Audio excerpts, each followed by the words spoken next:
So I will start with the ROG Phone 5. So the ROG Phone 5 is Asus's latest attempt at making the best gaming phone possible.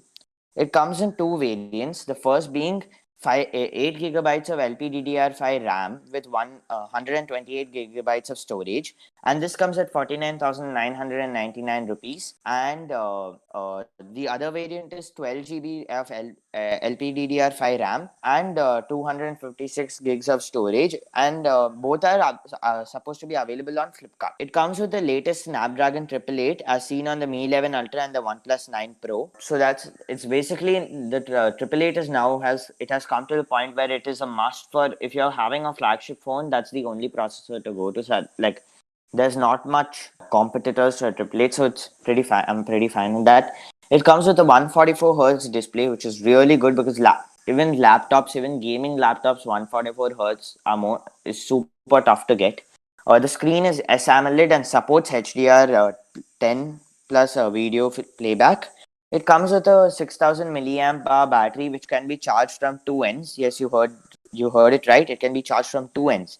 So basically, the whole idea around this is that when you're using it normally, you can plug it in wherever you plug it in normally, and also when you're playing, you shouldn't be distracted by the wires or whatever. Like I think it's like that in the Nintendo Switch, where the charger, the earphone thing is in the middle of if you're suppose you're using your screen, and it's in landscape mode, it'll be in the middle of the screen. So that's pretty good.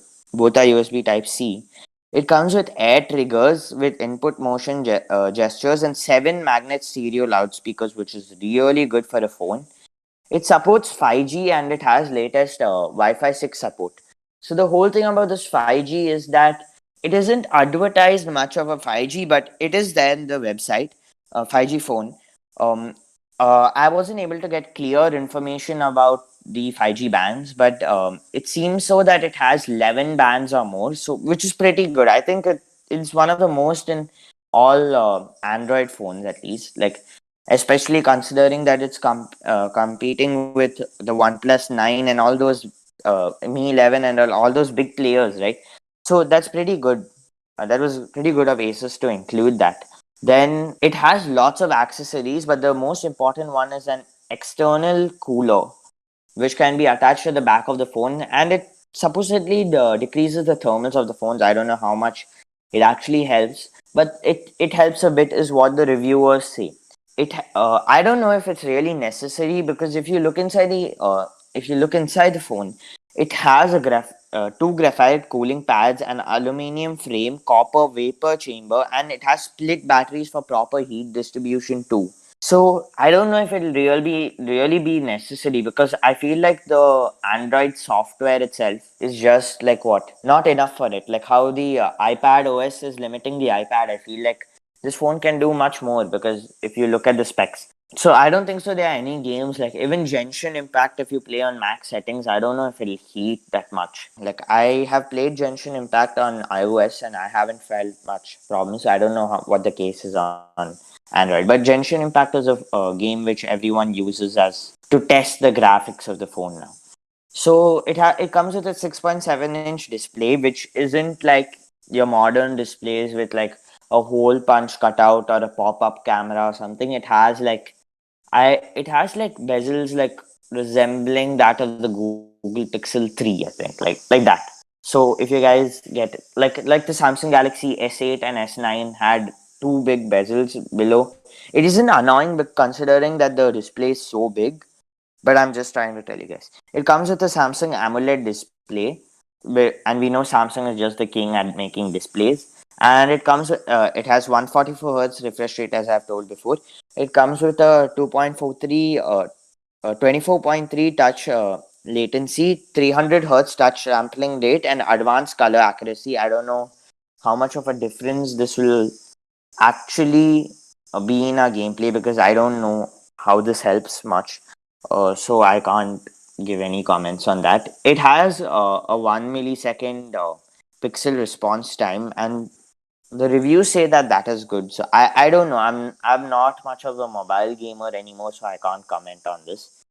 It has aptX support for Bluetooth. So if you have Bluetooth devices which support aptech, like Qualcomm aptex, that then you'll get better sound quality. It has the 3.5 millimeter headphone jack, which is super rare in the latest phones, so which is pretty good. It comes with the Sony IMX 686 sensor, which isn't the best, especially considering that this is trying to compete with flagship phones. And this is seen in some old Redmi and Poco phones, but I wouldn't say it's that bad considering that most of the people who are going to purchase this phone are purchasing it for its gaming abilities. The back is pretty fancy. It comes with the ROG logo, which is light up and we can customize it and all, which looks pretty good, but I don't know if it's really required, especially considering that it's crunching on the battery a lot. It has a new advanced haptic feedback. Haptic feedback is one thing which I feel like Android phones are not good at. Um, Even Samsung, I've used few of their phones. I prefer Apple's haptic feedback. Like imagine your haptic feedback being so good that people actually believe that there's a button in your phone.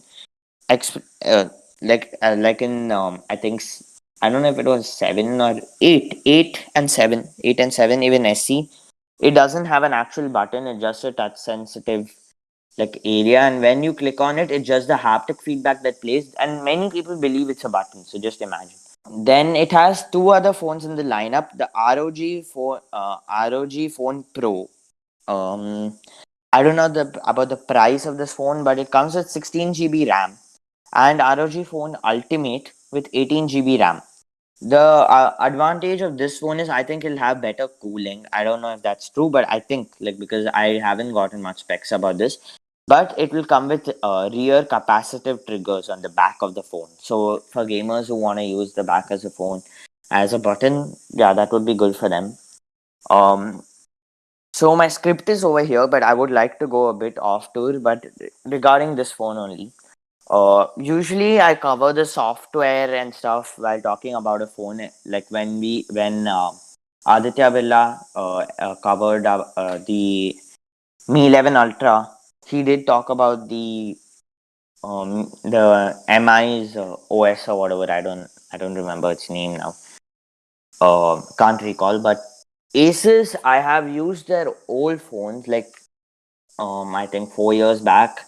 I used to use lots of Asus phones. The Zenfone 2, Zenfone 5, Zenfone 2 Laser, which I wouldn't say are flagship, but which are mid range. And the software wasn't that bad.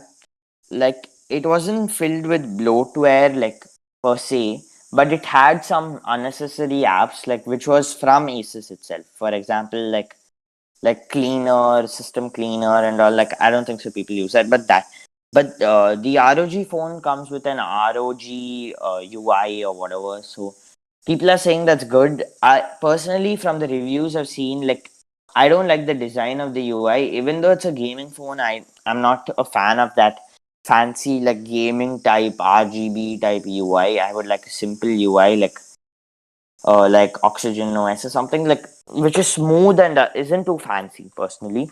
Then I don't know if you guys have heard this, but or seen this. Uh, but these phones aren't very durable.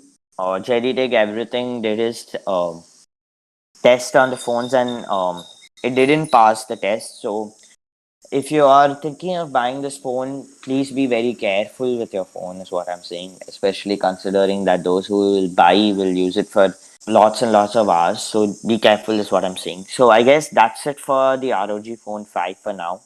If there are any updates, I'll tell you guys in the next episode.